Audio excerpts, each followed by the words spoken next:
The wind howls a mournful tune through Ash Hollow.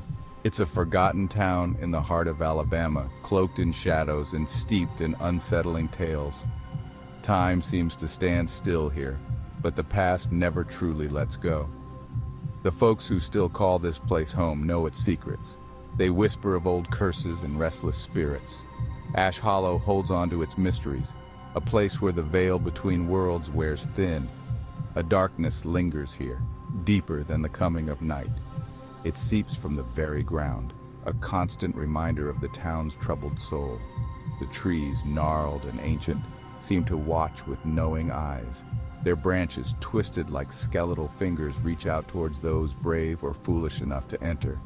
The air itself feels heavy, thick with the weight of untold stories, of forgotten tragedies. It's a place where the living and the dead walk side by side, and sometimes those lines blur, leaving one to wonder which side of the veil they truly stand upon. Dusty Carter knew the road like the back of his hand. Years spent hauling cargo had etched a map of asphalt and diesel into his soul. He was a creature of habit, finding comfort in the familiar rhythm of the engine and the endless stretch of highway unwinding before him. His rig, a hulking Peterbilt 379, was his sanctuary, its cab a second home. He'd named her the Wanderer, a fitting title for a duo that roamed the country's veins. Dusty wasn't a man of faith, but he wasn't entirely a skeptic either.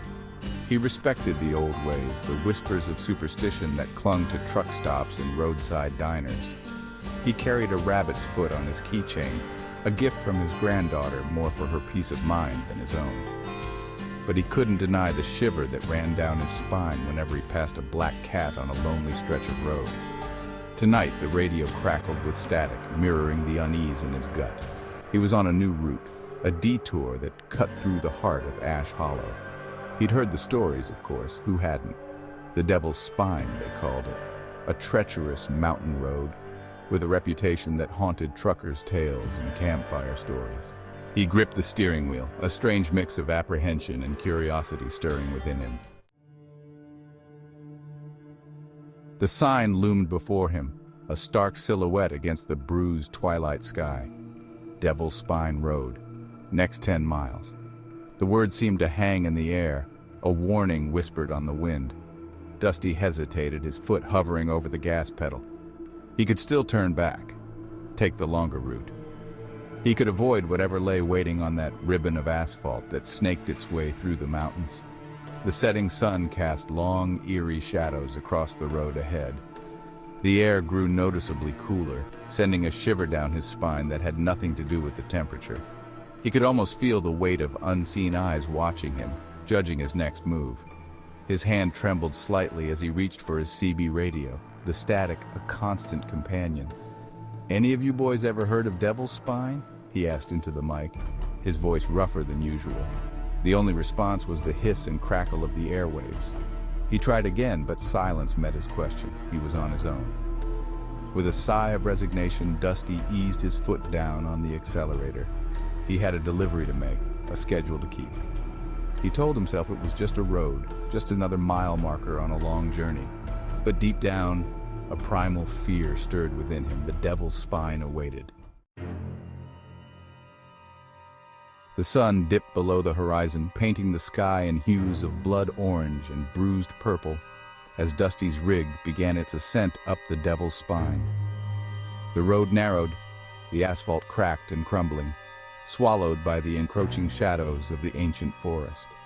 The trees pressed in close, their branches like grasping claws reaching out to snatch at the truck as it rumbled past. The further he climbed, the more oppressive the atmosphere became. The air grew thick with the scent of damp earth and decaying leaves. The only sounds were the whine of the engine and the occasional snap of a twig, each one sending a jolt of adrenaline through Dusty's system. He kept his eyes glued to the road, his knuckles white as he gripped the steering wheel. He glanced at the rearview mirror, expecting to see nothing but the empty road stretching out behind him.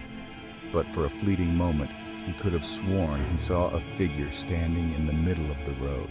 Tall and gaunt, shrouded in shadows, it seemed to flicker in and out of existence in the fading light. He blinked, his heart pounding in his chest, and it was gone.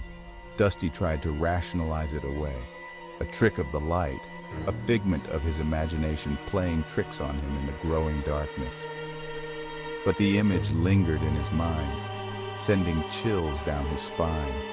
He couldn't shake the feeling that he was no longer alone on that desolate stretch of road.